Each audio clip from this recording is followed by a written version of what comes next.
सभी भक्तों को जय श्री राम। सभी भक्तों से प्रार्थना है कृपया अपना अपना स्थान ग्रहण करें ताकि श्री वेद व्यास जी द्वारा लिखित श्री महाशिव पुराण कथा आरंभ की जा सके। आज का अध्याय व्यास जी के जन्म की कथा।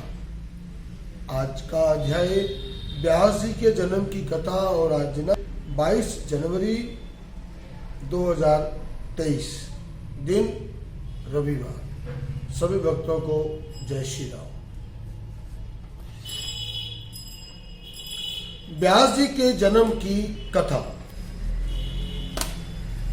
श्री पराशर जी एक दिन तीर्थ यात्रा करते करते यमुना नदी के तट पर पहुंचे। उस समय मलाह भोजन कर रहा था। मुनि ने उससे यमुना पार पहुंचाने के लिए कहा। मलाह ने अपनी पुत्री मत्स्यगंधा से कहा, हे पुत्री, ये मुनि हसयंती के पुत्र तपस्वी पराशर ऋषि यमुना पार जाना चाहते हैं। मैं भोजन कर रहा हूं, अतः तुम इन्हें नाव में बैठाकर यमुना पार पहुंचा दो। ऋषि को नाव में बैठाकर वह नाव को खेने लगी। मुनि उस पर मोहित हो गए और उसका दायां हाथ पकड़ लिया। मत्स्यगंधा ये देखकर हंस पड़ी और कहने लगी, हे ऋषिवर, आप ऐसा निंदित कार्य क्यों कर रहे हैं? आपका जन्म तो वशिष्ठ जी के उत्तम वंश में हुआ है। मैं तो निष्पात कन्या हूं। आपके साथ मेरा संभोग कैसे संभव है? उसकी बात सुनकर ऋषि जी ने उसका हाथ छोड़ दिया। वे यमुना पार तो पहुंच गए, परंतु कामदेव उन पर हावी हो गए। तब उन्होंने फिर से निष्पात कन्या मत्स्यगंधा को पकड़ लिया। मत्स्यगंधा ने घबराकर ऋषि पराशर से कहा, पराशर से कहा, मैं दुर्गंध युक्त सांवले रंग की निष्पात कन्या हूं और आप एक श्रेष्ठ मुनि हैं। भला कांच और स्वर्ण का संयोग कैसा संभव है? इसके अतिरिक्त शास्त्र भी दिन में संभोग की इजाजत नहीं देते। यदि आप संभोग करना ही चाहते हैं तो रात्रि होने की प्रतीक्षा करें। ये सुनकर मुनि पराशर जी ने अपने योग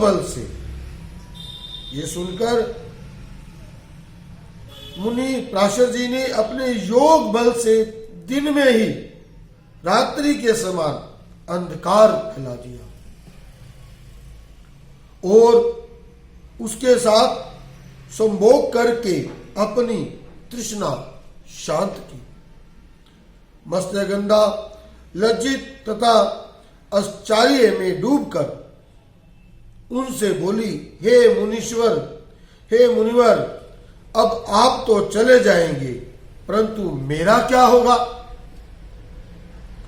क्योंकि अब मुझे गर्भ ठहर जाएगा। ऋषि बोले, हे बालिके, इस समय तो तू मेरे साथ संभोग का आनंद उठा और मुझे अपनी कामना बता, मैं उसे अवश्य पूरी करूंगा।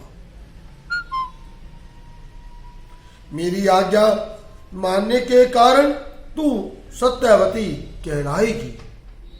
इस पर वह बोली, मेरे इस कार्य को माता पिता व अन्य कोई भी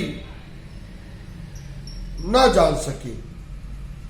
मेरा कन्या धर्म समाप्त न हो तथा मुझे आपके समान ही तपस्वी और शक्तिशाली पुत्र प्राप्त हो। पराशर जी ने कहा, हे सुंदरी, तुम्हारी सभी मनोकामनाएं पूर्ण होंगी। तुम्हारे गर्भ में श्री हरि का अंश तेजस्वी पुत्र उत्पन्न होगा। इस प्रकार कहकर पराशर मुनि ने यमुना जी में स्नान किया और वहां से चले गए। मस्तगंधा अर्थात सत्यवती ने समय आने पर सूर्य के समान महान तेजस्वी बालक को जन्म दिया। उसका नाम व्यास रखा गया। बालक ने उत्पन्न होते ही अपनी माता से कहा, हे माते,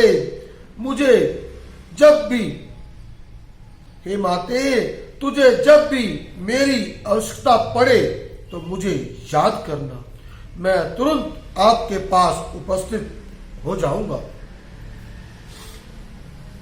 इतना कहकर और अपनी माता को प्रणाम करके व्यास जी तप करने हेतु वन को प्रस्थान कर गए। सत्यवती पुत्र स्नेह से व्याकुल होकर पिता के पास चली गई। इधर व्यास जी भी तपस्या पूर्ण हो गई। उन्होंने वेदों की शाखाओं का विभाजन किया। इस कारण उनका नाम वेद व्यास पड़ गया।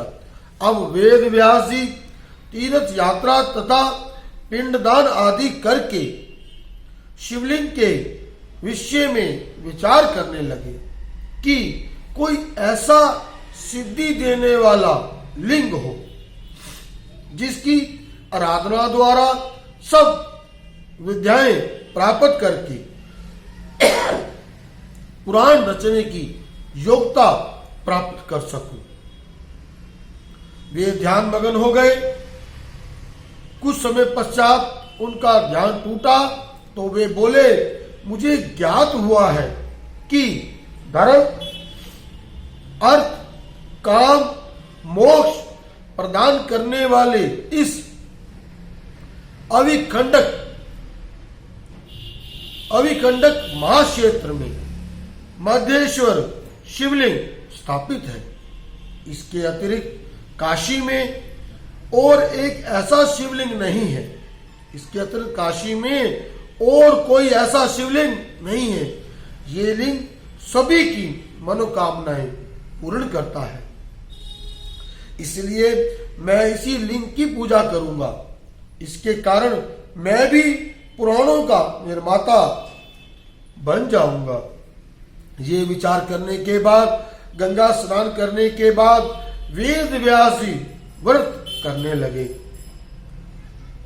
उसी समय महेश्वर शिव जी के दर्शन हुए एवं बालक रूप में भगवान शिव जी ने व्यास जी से कहा, मैं तुम्हारे कंठ में स्थित रहूंगा। व्यास जी से कहा, मैं तुम्हारे कंठ में स्थित रहूंगा। तुम इतिहास वेता, वेद पुराण आदि का निर्माण के वाले तथा समाधान करने वाले बन जाओगे।